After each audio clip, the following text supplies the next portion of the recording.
morning, everybody. Welcome back to SunUp on 7. It's Monday, February 7th, and we're excited to have you here.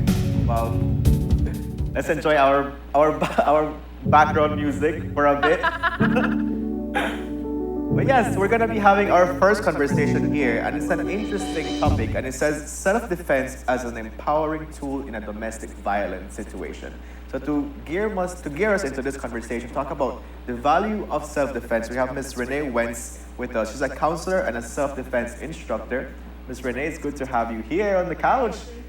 How are you doing? I'm doing great. I'm excited.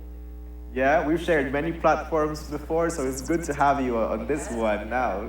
Yeah. And did you know that, I don't think she knows, but a couple years back, I actually took a training with you. I did self-defense with you. Yeah, I've done self-defense. So it was really cool because we had like a whole pile of, it was mostly girls, I think. We did it at Gateway Youth Center.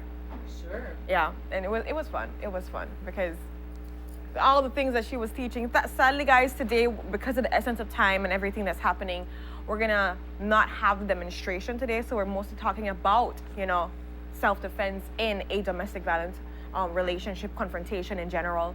And so we're gonna have her back to just do demonstrations and show, the step-by-step, one-on-one guide of how you can be able to react in a particular situation. So that's gonna be an interesting demonstration for a later time. But we're gonna have you talk today a little bit about self-defense. Sure. I guess like when I think about self-defense as a tool in I like to say intimate partner violence, because I think sometimes when we say domestic violence, we think of just married couples. Yeah. Or even maybe just couples that live together. And obviously there's a lot of violence in dating relationships, even from like teenagers, Yeah. young people that are just starting to have relationships with each other. There's violence in those relationships, and sometimes if it starts that young, it sort of continues. Yeah.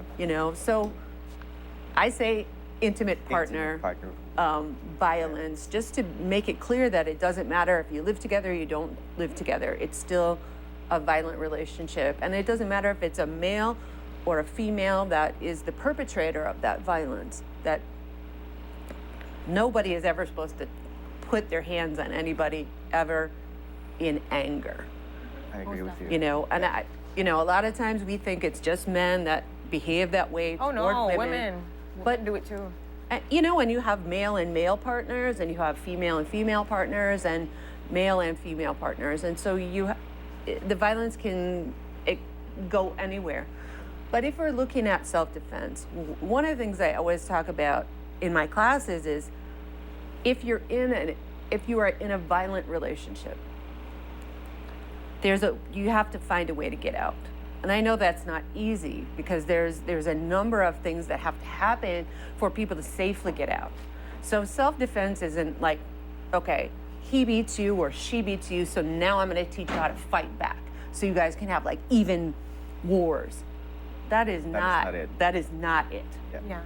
So if we look at self-defense as an empowering tool, because what I teach is empowerment self-defense, which is different than maybe the way other people teach self-defense. Okay. Because empowerment self-defense it's trauma informed, and so we're looking at people from not just when they come to take your class, but what's their experience, what's their family experience, how did they grow up, why are they getting into these kinds of relationships.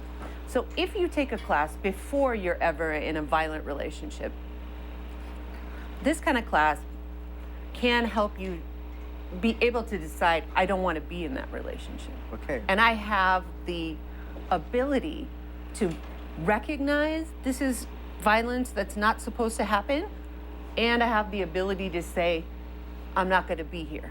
Yeah, and that's very important because we see a lot of people seeing all these red flags but still staying. And a question that Renata and I had was, why do people get into this kind of relationships or like stay in them?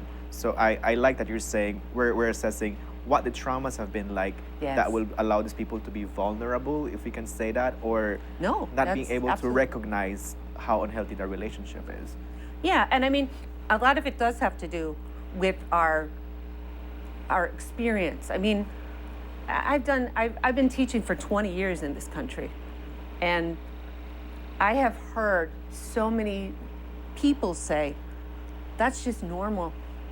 Every single person I know, my mom, my sister, my aunt, my brother, all of my family are in these kind of relationships. And so people say things to themselves like, oh, it's not so bad, right? It's not as bad as grandma, or it's not as bad as my uncle, or it's, so we have that kind of mentality, that there's just, our culture really doesn't recognize that violence is bad. We recognize it as being normal, right? So that's one part of it, of why. And so part of what we do as empowerment self-defense is we inform and educate. It's not just about the physical. There's a whole lot more than the physical. And you've said you've taken, both of you have taken my classes before, and so you know that it's way more about other things than just the physical part. I wanna, because I know this is something you taught, and I really appreciate this. You gave this little snippet of, even though you know that you can defend yourself, you're supposed to still try to get out of that situation. Yes. So don't use your skills of being able to defend yourself as something to get back at that person. So just because when you break away and go.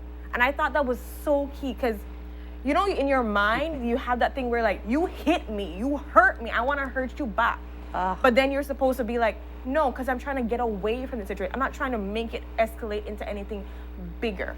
Yeah, I love, a lot of people love that movie Enough. I don't know if y'all seen that with J-Lo. Yeah.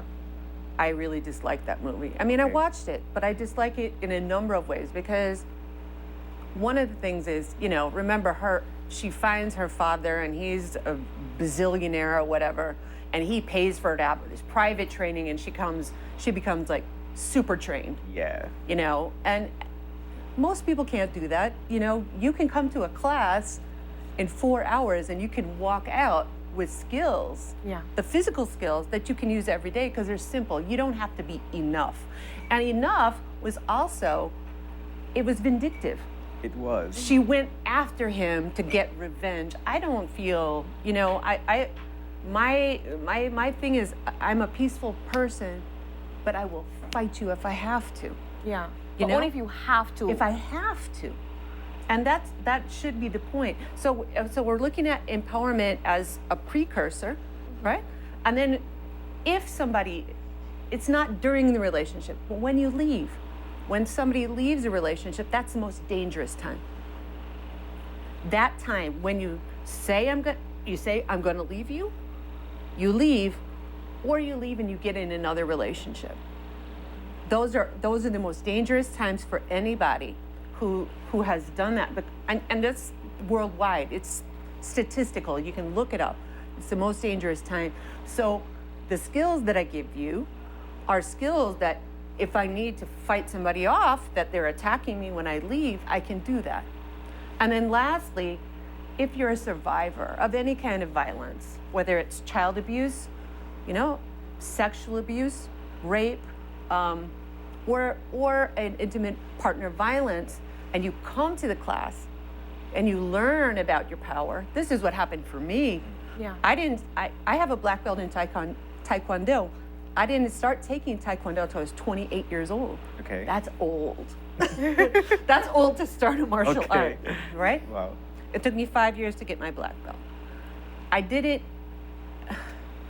and my sensei, the only reason I teach self-defense, my sensei taught self-defense too, and basically made us do that as part of our system that we learn. And so I found that to be empowering for myself. I know what I can do, which means most of the time I don't have to do anything. Okay. Huh. Because I know what I can do. Yeah. I know how to speak for myself, and I don't have to be afraid to speak for myself assertively, because I can talk to you and you can say anything to me. You can curse me, you can say any kind of nasty thing to me, but if you put your hand on me, that's when it's going to happen. Okay. Yeah. Because I know what I know how to do. And that's the empowering part. Yeah. Is that you know what you can do. Yeah. And you shouldn't use it as a weapon against any person. No, I think never. That's really important to take off, because just Thank because you you. know you can do it doesn't mean that you should. And there should be a little bit level of boundaries where you're trying to just know that I'm gonna de-escalate Yeah. Yes, this situation. Yeah. But absolutely. And I can see where your taekwondo fits into it, because one of the things that comes out there is discipline, Yeah. right? Yeah. And knowing when you're supposed to react or Yes. act in a certain way. I can definitely see how it ties into each other. Yeah. So Yeah. sadly, Miss Rene, we have to finish this segment because okay. of the time. But I want to, because I know I'm not sure if you're still doing classes or you're taking a pause right now when it comes to self-defense, or is there anything, if anybody wants to get in contact to you to figure out that way on that avenue, is that something you're open to? I am never taking a pause. Okay, perfect. I'm taking a pause the last week in March because I'm going to go to Brazil. Oh, And I'm going to be supervising a training in Brazil Oh. for Empowerment Self-Defense Global, which I'm a master trainer with them. Okay. And so I'm very excited about that. That's the only We're pause I'll excited be for taking. you. Ooh. Yeah. So anybody that wants to contact me, it's just, the thing is, I don't go out and I seek people. yeah. People come to me and they say, hey, I have this group and I would like you to come. You contact me, organize it, and I'll come. I have a Facebook page, She, S-H-E, so those are capital thing, self-defense and personal safety. You can also contact me on Facebook at S Rene, R-E-N-E-E, Wentz, W-E-N-T-Z, Yeah. on Facebook. And my cell is 630-5571. That's also my WhatsApp number. So Okay. There you go. So you what's up? You can hit me up there and let me know that you want me to come to your location. And we can schedule something and organize it. I Definitely. love it. And Love so all the deets are out there for people. I love the fact that, when you empower yourself, you know what you can do, and there's a level of responsibility of knowing what you can do. And so I implore others out there to hit up Ms. Rene and let her know what's happening, and be able to, even if it's not for you, for a group of people, but that's an important conversation that you should be having if you want to make sure that you're prepared for whatever happens out there. It's not about wanting to do something to people, but being prepared for those situations. Yes. And so what we have next for you guys is we're going to be talking to the Maya Leaders Association, as well as the Toledo Alcalde Association. Alcalde Association. So when we're back, we're going to be talking about that. I know that communal lands is something that's been on the rise, and a lot of people were talking about it. It's been in the headlines and the news. So we're going to address some of those concerns, and you can be able to be abreast of what's happening in our country. So stay tuned for that conversation. We'll be right back.